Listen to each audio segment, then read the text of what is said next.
change of the tides. The shifted, twisted bit technology showcasing the little bits of safety, while the quick trips are surely randomly sparking the photons around me. Let the light flow from the heat, yo. When the photons ignite, highlighting, yo, then you know it's that time when we force a change in tides.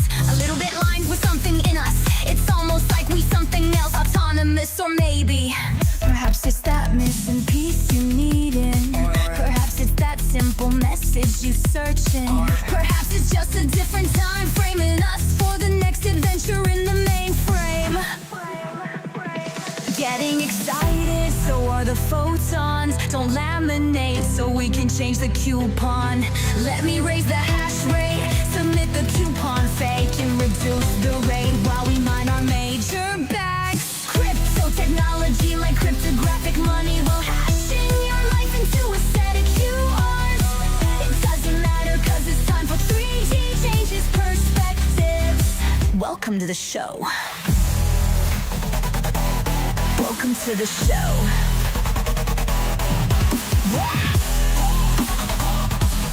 Welcome to the show. Hey yo, welcome everybody to the show. It is me, 3D, and I'm here, of course, to change your perspective about something today. Now, I do want to welcome you guys, everybody, to the show. It is a little bit different. I think the last time I wasn't moving, right? This time there's some other things a little bit off. It's a little bit odd. So we are actually coming to you from Linux.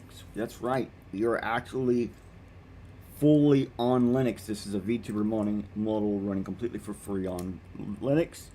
This is a little bit still getting everything situated and figured out, because it's just not so easy on Linux. But I play life on hard, play everything on hard. So we're gonna go ahead and do today's episode. I hope you guys are prepared. I'm sorry for all the any inconveniences we might have along the way. Well, please allow me to tell you now. Yeah, we'll get it fixed. We'll have it better. Probably by the next episode, more stuff will be ready. In the episode after that, probably everything will be back to the way it pretty should much be. Alright.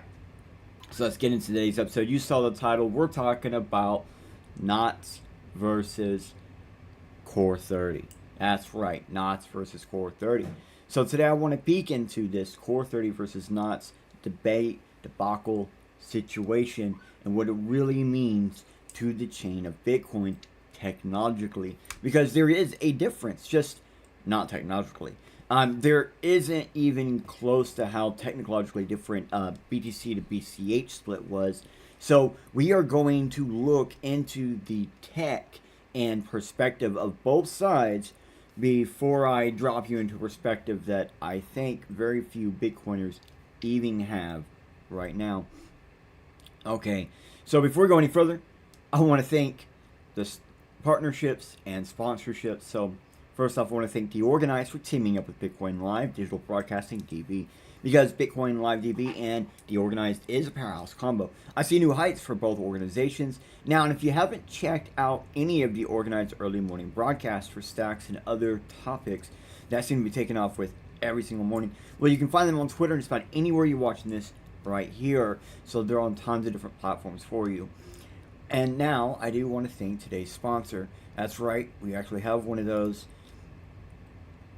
I want to thank Shieldfolio for sponsoring today's episode from within a quantum bit, as well as Bitcoin Live DB Network.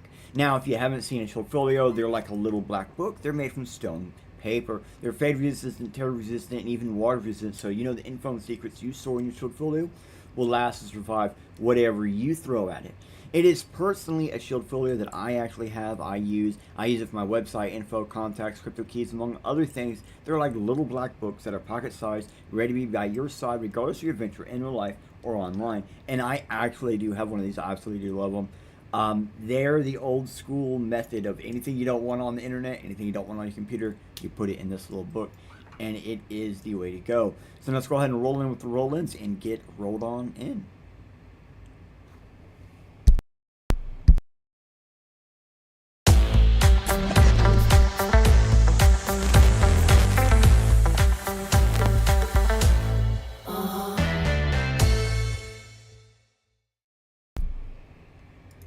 All right. Awesome. Thank you again, Shield Filio, for sponsoring today's episode. Now, before we go any further, let's go ahead and make this happen, Captain. Alright, so I want to welcome you all to the photon of the greater fourth dimension quantum machine. So what we're going to do, the way we do this here, is we'll be at a site, we'll be at a place. Oh, you know what? I'm actually missing one of my links. That's fine. We'll just go with the flow because here we are, yo. Alright. No, you don't. You don't see it. Hold on one second. I really thought I had this one fixed. Alright. Okay. Hold on a second. It did not grab the QR. It's supposed to.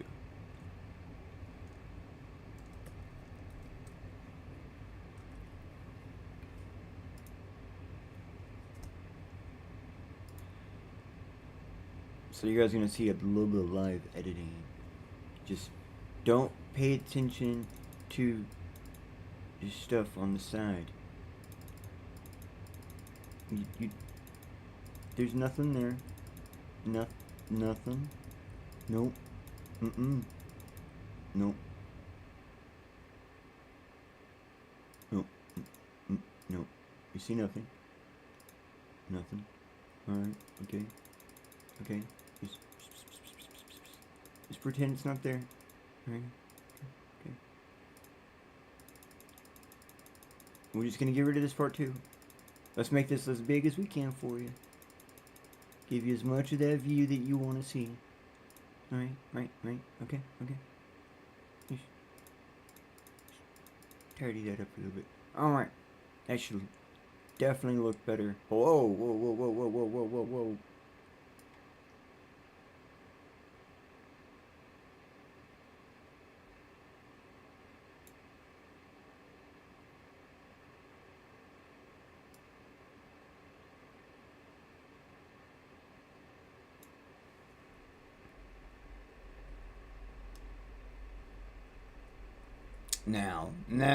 Now we're talking.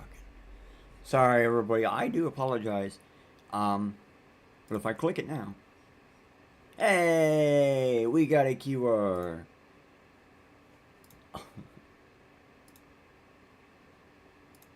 All right. So, basically, as we go throughout all the episode, we will be putting up this little QR. So you just go ahead and scan that QR with your phone, OCR, any kind of reader, and that will allow you to just basically be able to keep up, catch up, and follow along throughout the episode. So anywhere I go, I'm going to put this QR up that allows you to find it later.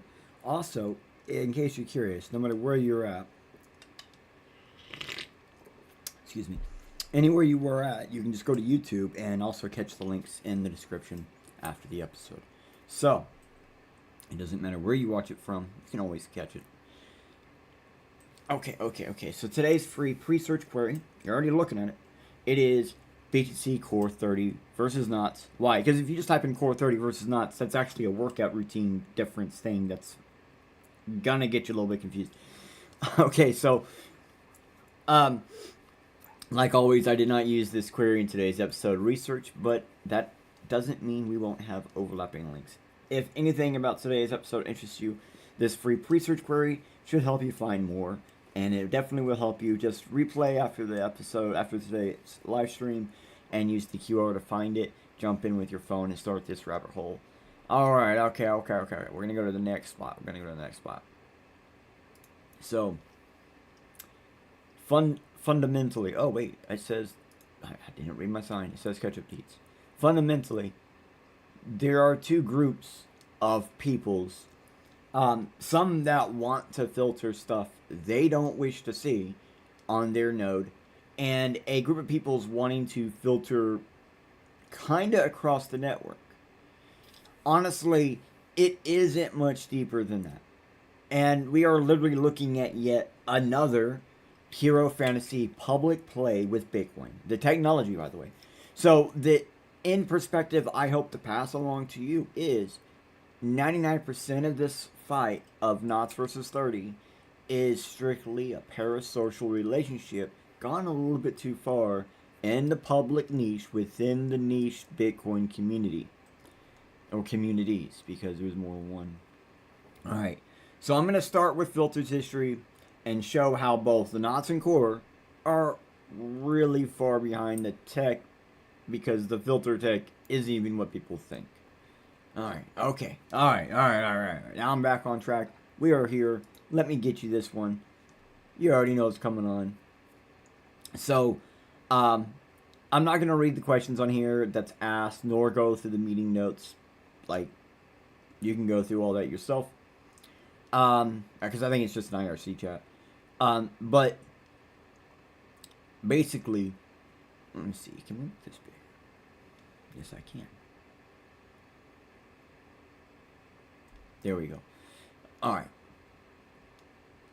So I'm going to read the notes on here. And that's what we're going to really talk about.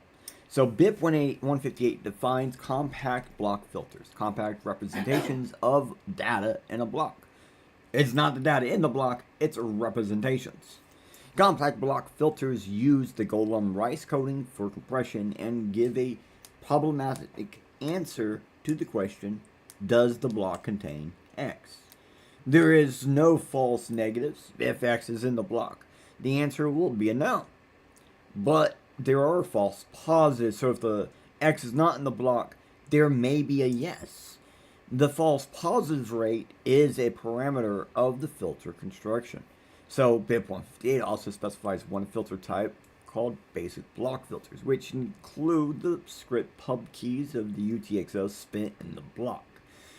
The script pub keys of all the UTXOs created in the block. So that's two things.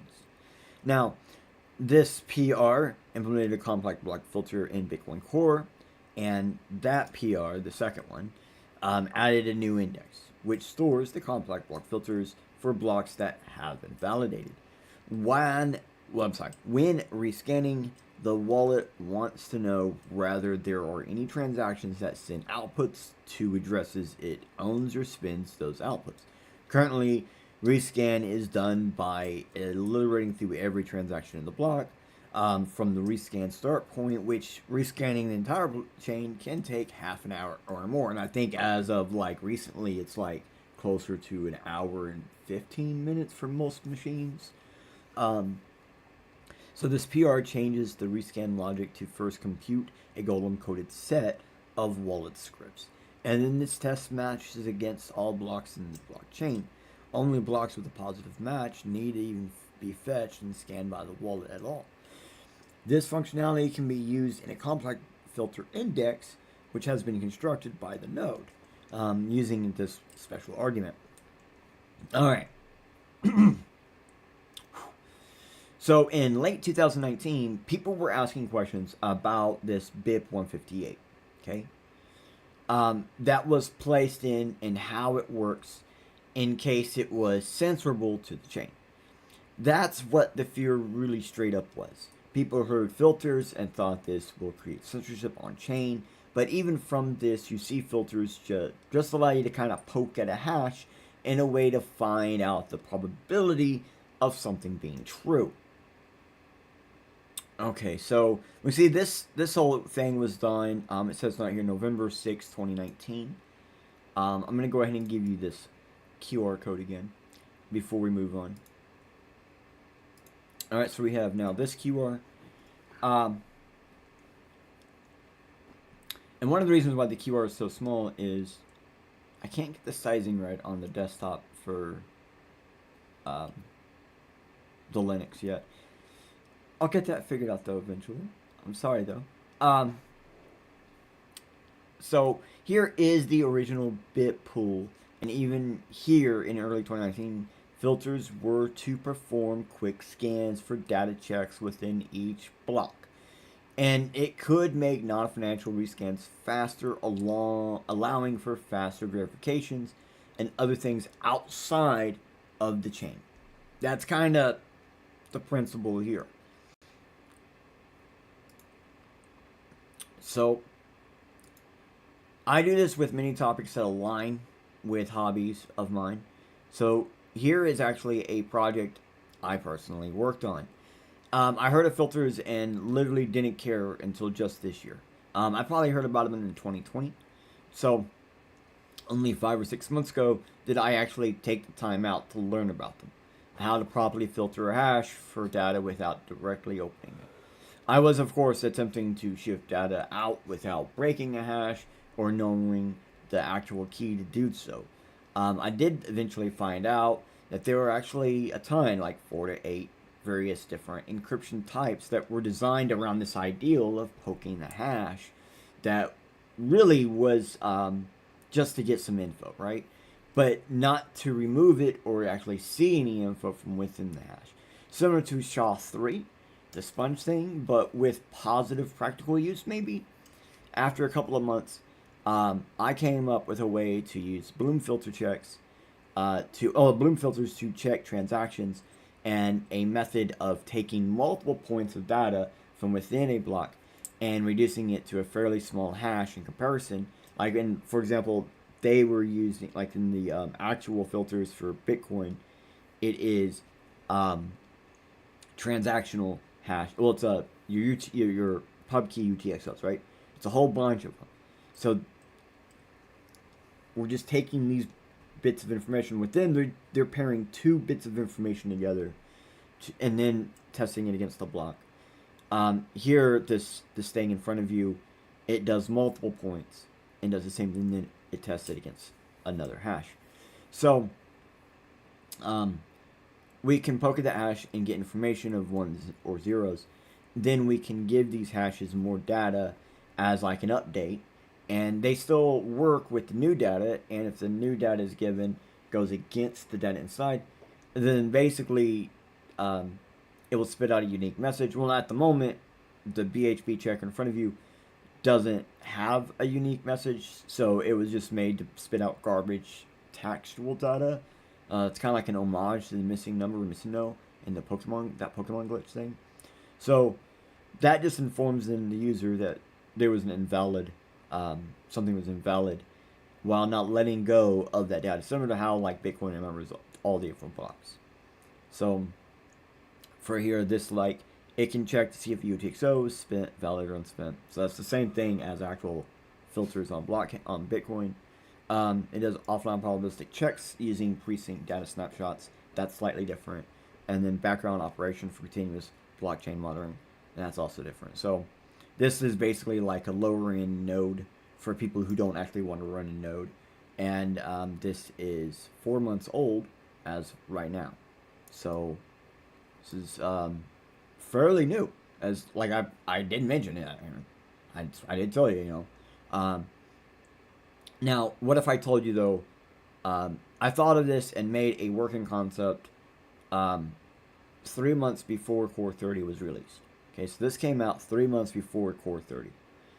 And even though I probably started nearly 6 months before this release date, or whatever, I'm releasing this, it's potentially, I was working on this at the same time, like, filter techniques were being used for Core 30 and not. So we were probably all doing this at the same time. Like legitimately, we were all probably doing this at the same time. And that's the important part to remember there is a lot of people are all trying to approach this in slightly different techniques for a similar output. And that's really important.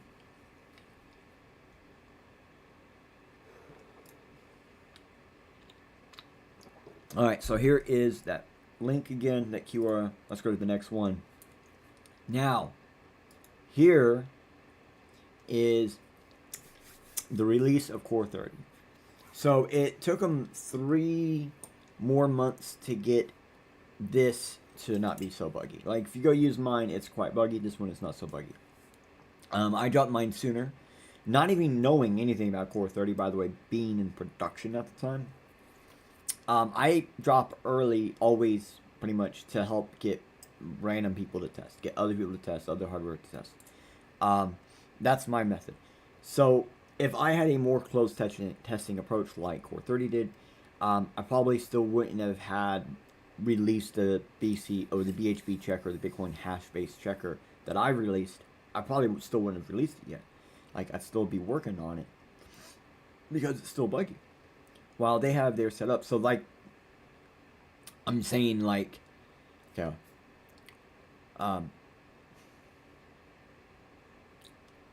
what I'm saying is they got a much better working filter system. It took them a few more months to come up with it, and they were probably working on it longer. Like, there's probably a lot of more details here.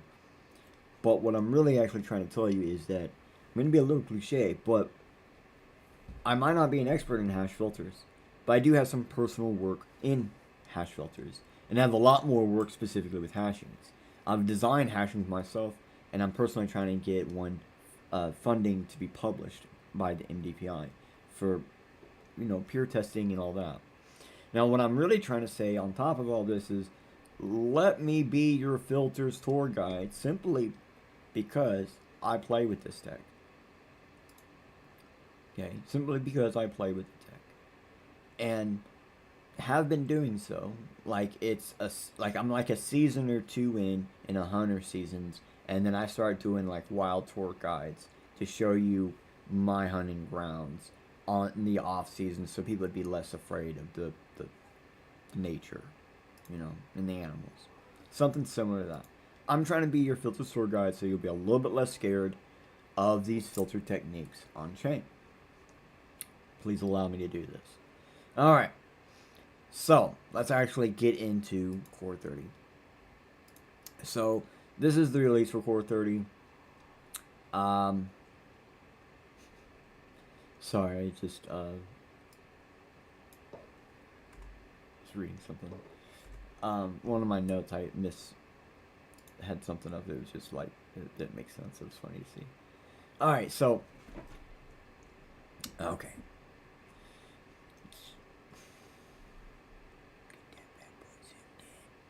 Probably had it small this whole time. Okay.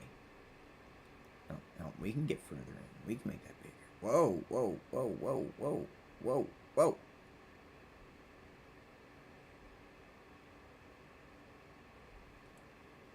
Okay. Compatibility. Yeah, there it is. Bitcoin Core is supported and tested on operating systems using the Linux kernel 3.17 or higher. Holy sh... You can use a lot of different Linux kernels. Hell yeah. Mac OS 13 plus. And Windows 10 plus. So Windows 10, Windows 11. Bitcoin Core should also work on most Unix-like systems, but is not as frequently tested on them. This is not recommended to be used Bitcoin Core on unsupported systems. Notable changes. So, policy.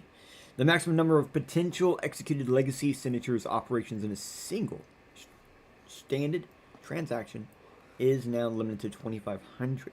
Signature operations in all previous output scripts and all input scripts, as well as the P2SH redeem scripts, if there are any, are counted toward the limit. The new limit is assumed to not affect any known typically formed standard transactions. The change was done to prepare for a possible EP74 in the future.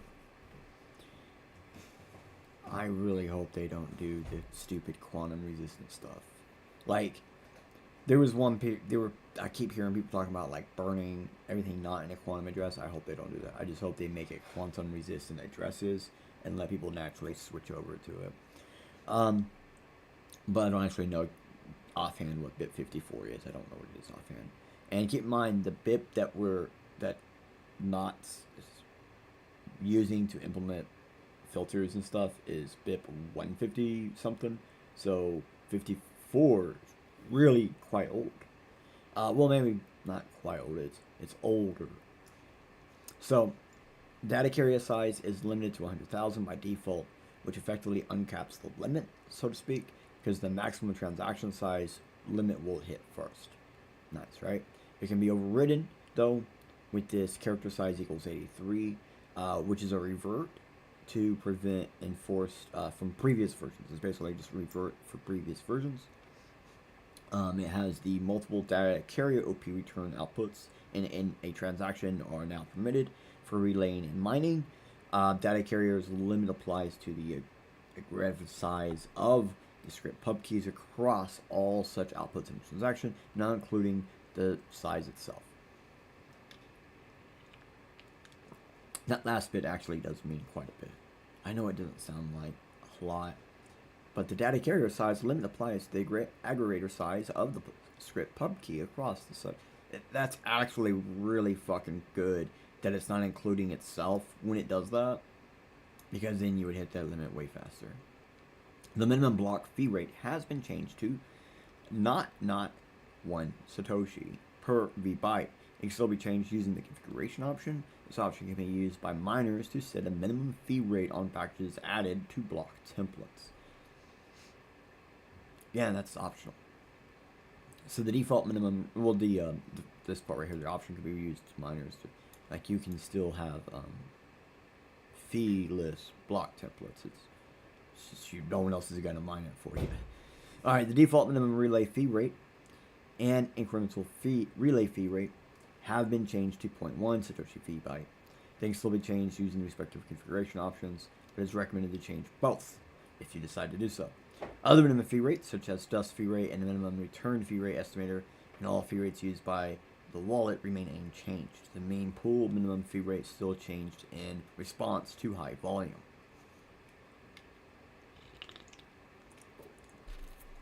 So the meme pool changes its fee rate based on volume. Note that unless these lower defaults are widely adopted across the network, transactions created with lower fee rates are not guaranteed to propagate or confirm. The wallet fee rates remain unchanged. Minimum fee rate must be changed before attempting to create transactions with lower fee rates using the wallet. P2P and network changes. Now, I'm not going to go through all this, but it should tell you there, okay, there's more changes here with the actual network and how we're connecting and stuff like that.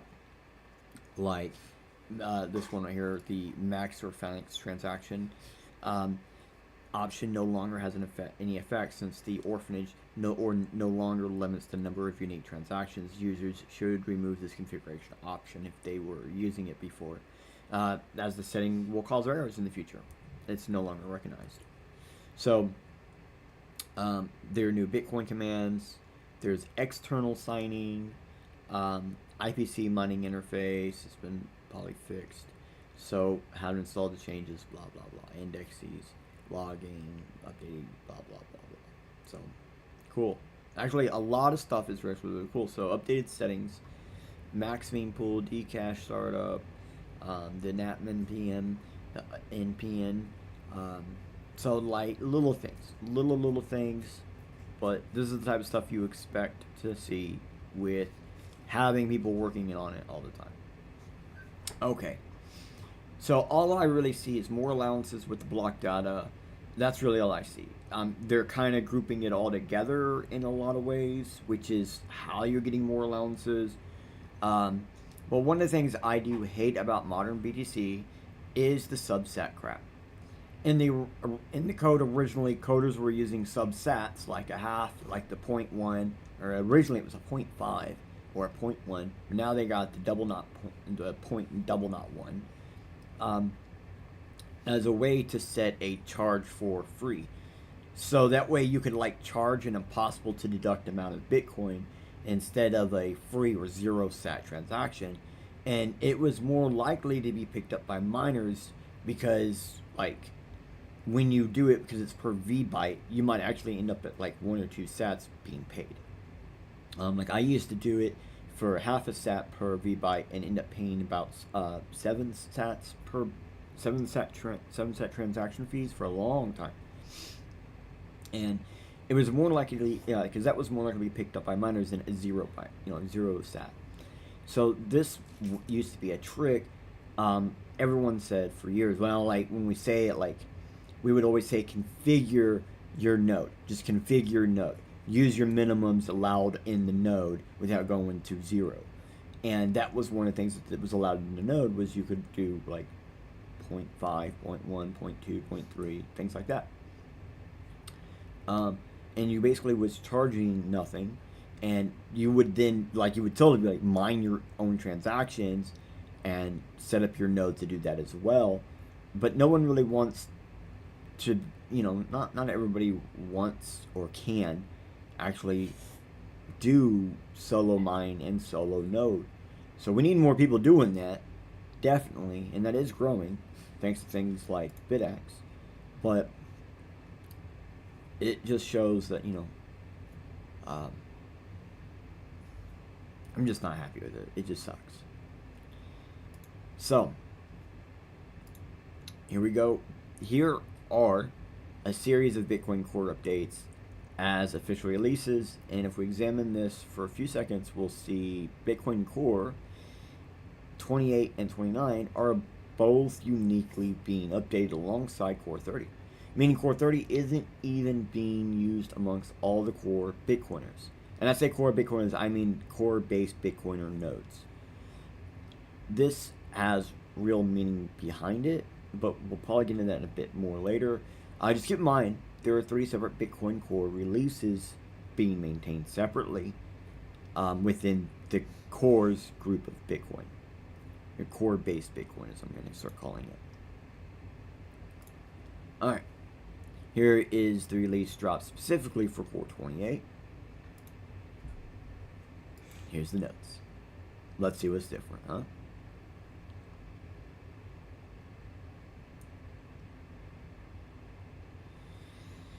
So, Bitcoin Core is supported, extensively tested. Okay, same. Oh, this one goes all the way back to Linux, Windows 7. So that's kind of important.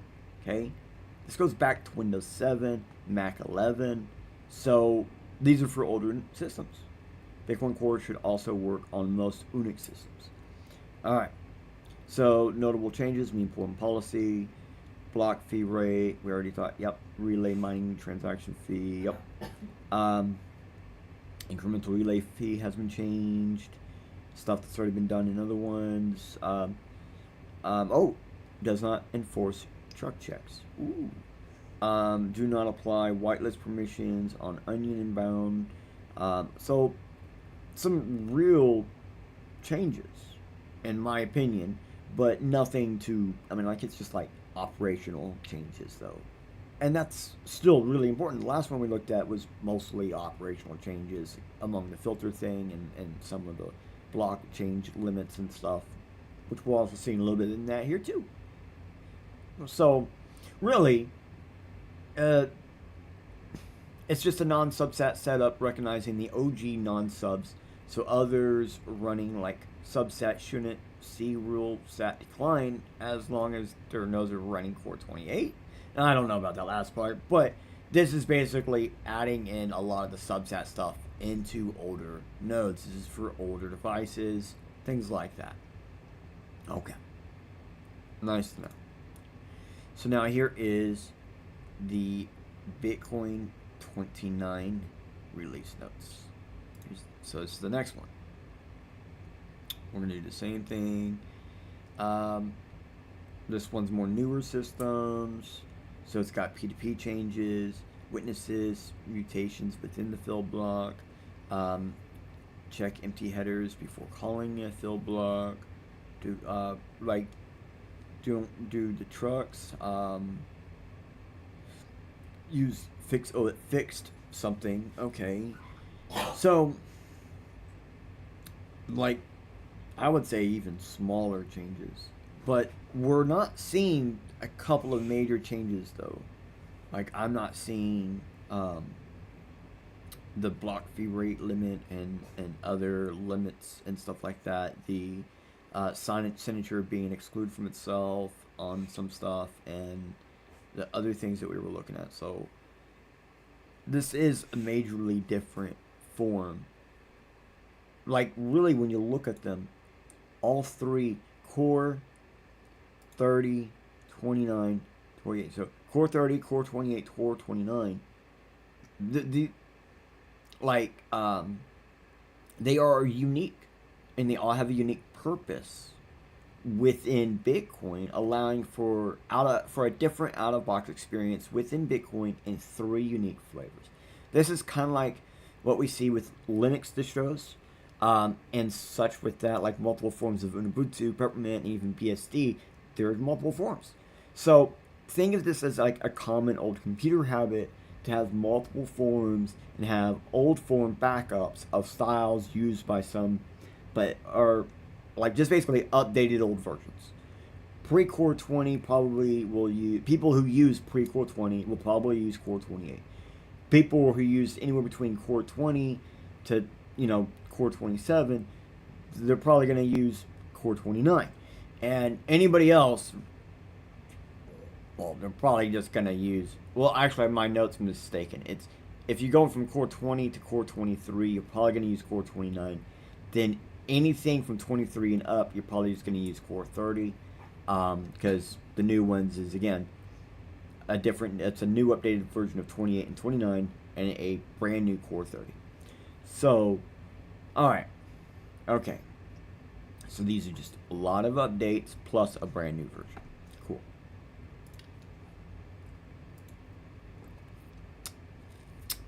Here's knots.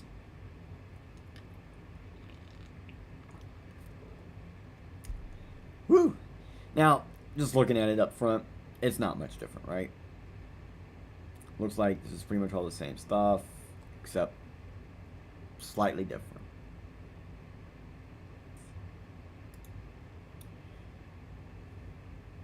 Alright, now this is what we would call Bitcoin knots. Alright, this is it right here. So, this is the Bitcoin knots node and wallet soft. And here we go, there's the stuff. So, like, when you're looking in here, development process and stuff,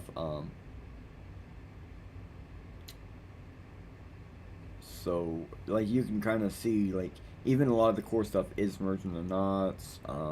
They just like, this is probably one of the first major differences they've ever had that I am aware of, at least. They might have had other ones, but this is the most major difference one.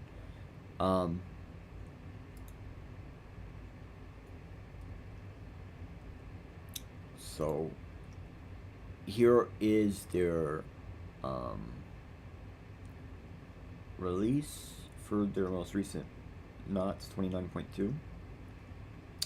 And it says, like, Bitcoin knots is supported on operating systems such as Linux kernel, Mac 13 plus, Windows 10 plus.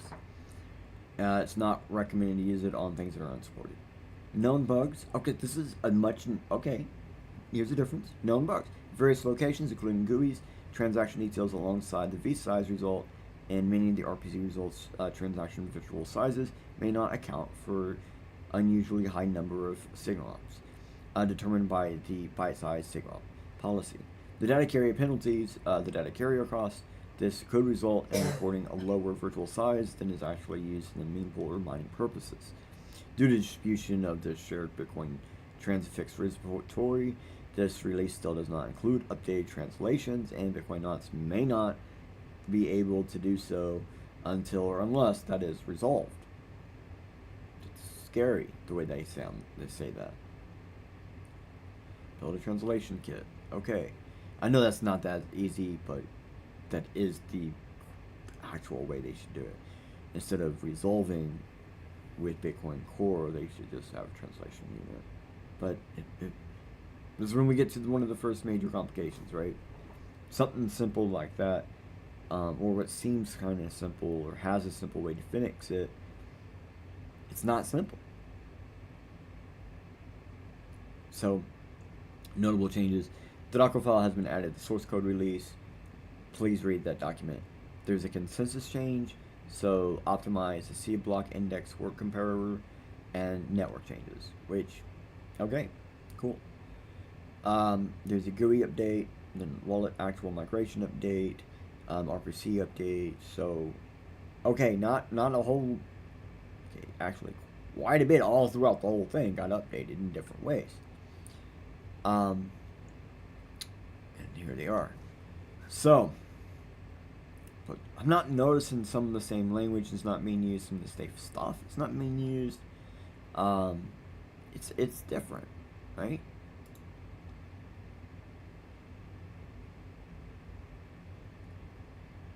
I would say that it's even a mix. I would say this update is a mix between 2720 and 29 of Bitcoin Core. Okay, so really having multiple major nodes types. Oh my bad. So I was looking down so I can make this bigger for you guys, so you can really see what I'm trying to get you guys to see.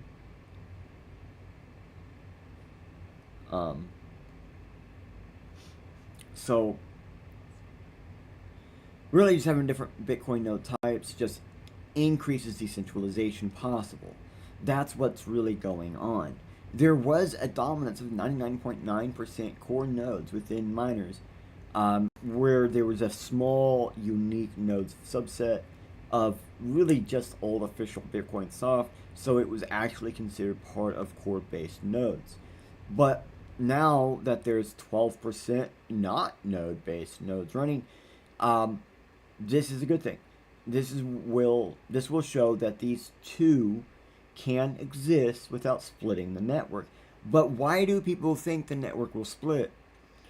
Because it did with BTC BCH, and because basically at the core of this problem, the only major difference between core 30 and not 29 is OP return handling, the substat fee mess setup, and some of the little handlings with that, as we saw, like they were saying, one of the major problems from all that, they said gets resolved, and then also stuff will not display correctly.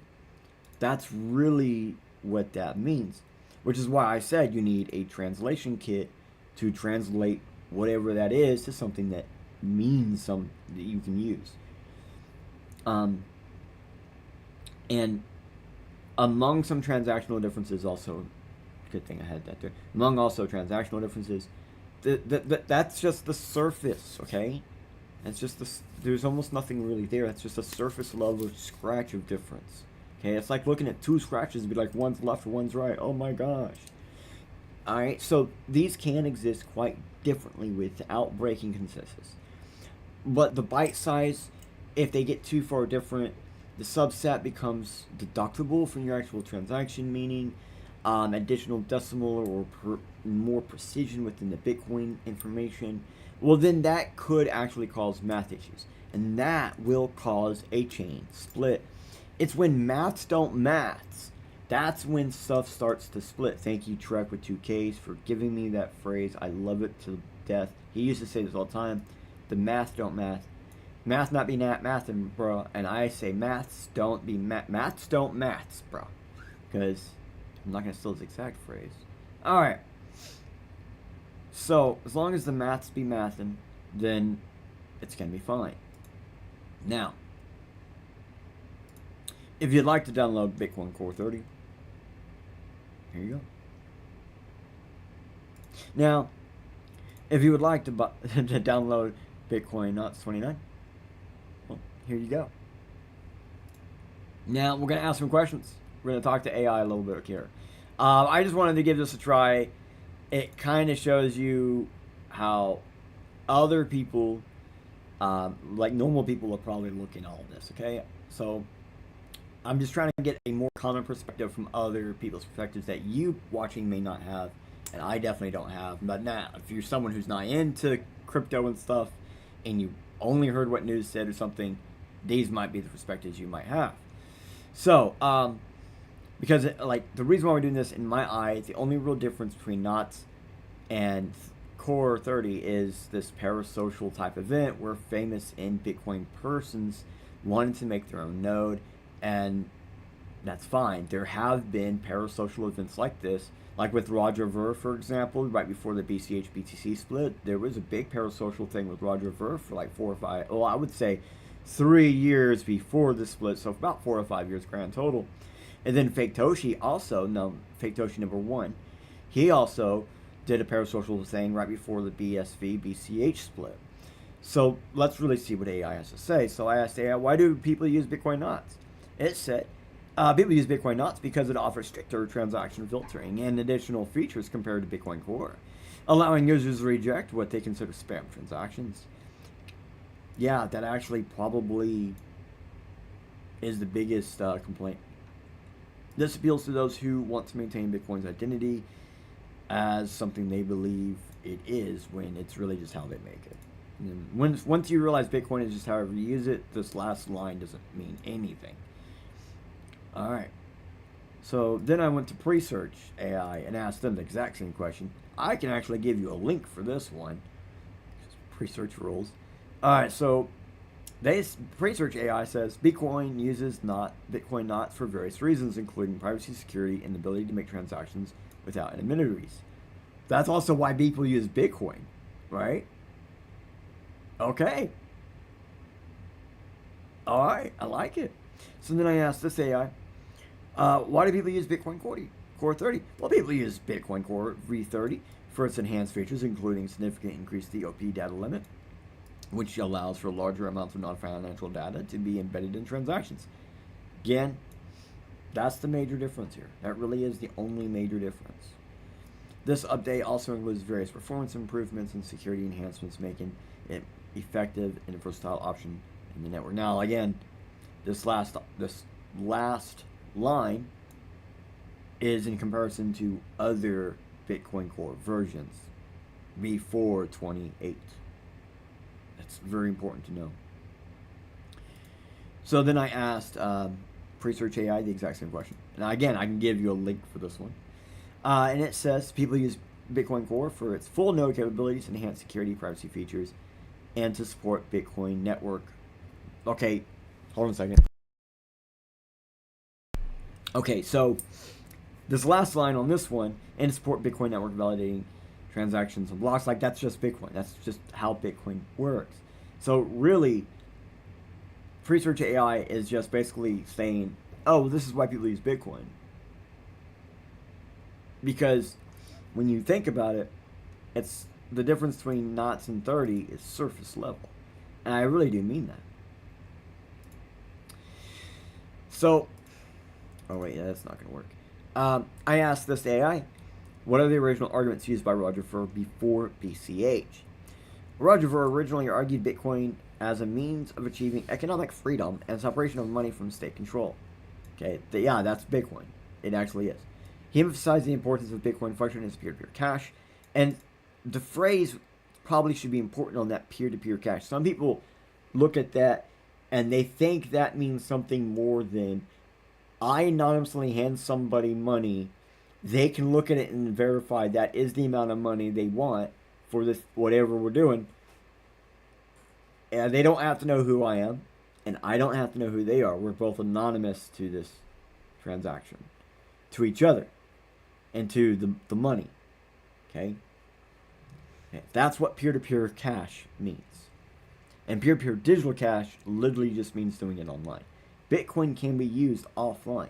There is a way to do it non-digitally. So that's another reason why he hyper-focused on the phrase meant peer-to-peer cash.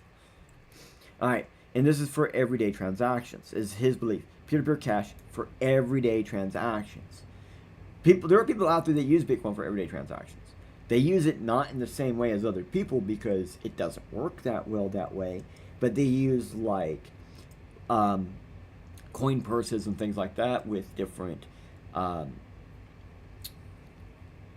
vendors, so that way they can drop money into account between the two of them and then spend that money after it's been fully verified on the fly. He was also advocating for larger block sizes to accommodate more transactions and lower fees, which when you say the fee is based on the block size or the data size, and we have a larger block that allows for a larger fee, allows for, key word, which he believed these were essential to Bitcoin's broader adoption. Turned out there were other ways to get lower fees. We have also talked about this before. We have had other episodes about this. So I'm going to get into it here. We're going to go and ask Presearch AI the exact same question. Roger Ver originally argued BCH based on the need for faster transaction times, lower fees, and the belief that BTC was becoming too centralized and not fulfilling original version as the peer-to-peer electronic cash system. He emphasized on the importance of scalability and the ability to handle more transactions on the blockchain. That's actually more accurate to what he was saying. Dead honest. Dead honest. This is more accurate to what he was saying. This is what he was saying. This really was what Roger Ver was saying. Roger Ver argued that we needed to lower the transaction times, lower the fees, and Bitcoin was too centralized and had separated from the original vision, right? That's why eventually they did Bitcoin Satoshi vision as a thing for fake Toshi number 1. Then so Roger Ver then was really emphasizing the importance of scaling and being able to put more transactions on the chain. And like to this point, Bitcoin Cash has more Bitcoin Cash. It has more Bitcoin out than Bitcoin, and Bitcoin Cash also has more blocks. But like, it can be used for daily uses and stuff. It really can. I think it's got a more stable price value point too. So like, kind of did a lot of that. It just, the value of that Bitcoin Cash isn't as great. It has not gone up as great, slightly because of all that. And that's one of those big arguments, right? That's one of the previous parasocial things, and that is really what we're getting into, isn't it? That's what a lot of this is really about. The parasocial about everything that we're looking at here is simply exactly what we're talking about. Parasocial. This is not the thing you thought it was. Okay. Alright. So I wasn't pulling down my notes because my notes don't have anything for those. Alright. Literally, this is another parasocial event in Bitcoin. If both node groups, Knots and Core, stay civil about their node determinations, then I think this will soon lead the way to a multi-Bitcoin internally within the same chain to allow various forms of Bitcoin nodes running, various forms of Bitcoin handling, various forms of Bitcoin data without splitting the chain. This is good, and a start to a more flexible Bitcoin. However, if the parasocial gets too defensive on any one side, this could lead a split, more tribalism within the crypto community, especially the Bitcoin community. And that's the fear. This could actually cause more problems. Like BCH, BTC caused more tribalism. And as odd as it is, I think the BSV, BCH split caused more tribalism in general, but less tribalism between BTC and BCH. Like, dead serious, it's more like, oh, we got a more common enemy, man. And I like it, I don't like it, but we can kind of agree to disagree. And that's the reality of a lot of this. As, yeah, it is parasocial. I ain't gonna say it any other way. Truth be truth, what it be. Alright. Let me get situated, because that's today's episode, everybody. I do want to appreciate and thank you all for coming in and sharing this experience with me. I hope to have more things set up and situated for you guys next week and get all this situated, and hopefully I'll get my character model running a little bit better. Believe it or not, I am running the character model off of a single webcam using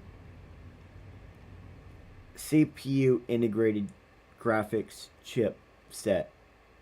So GNU. Yeah, that's actually kind of cool, right? Anyways, we'll do the outro. We'll see you guys later. Everybody enjoy it.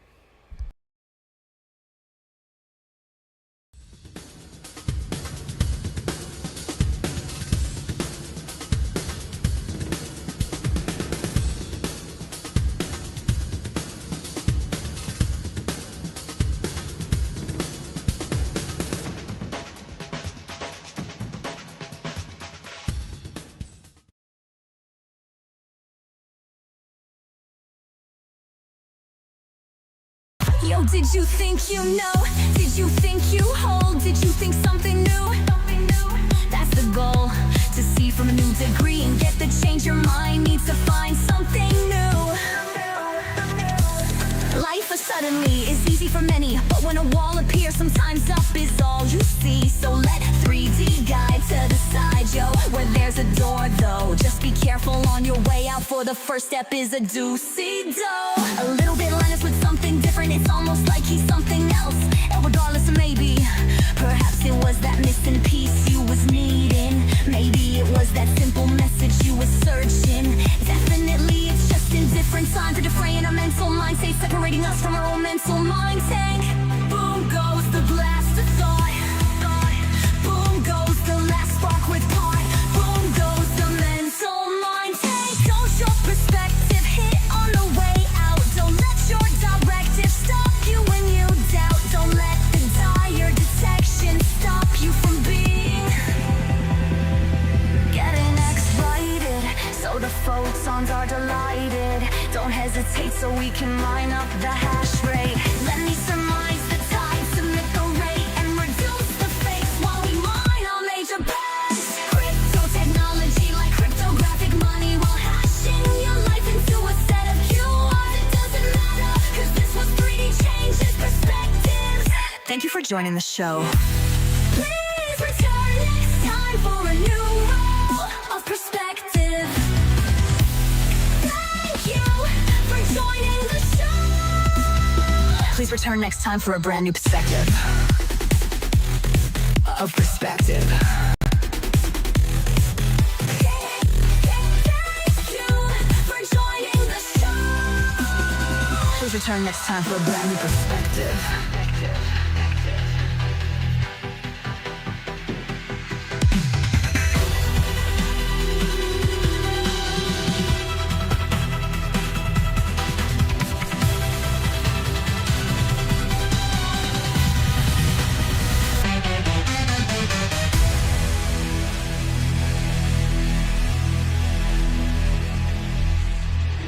Thank you for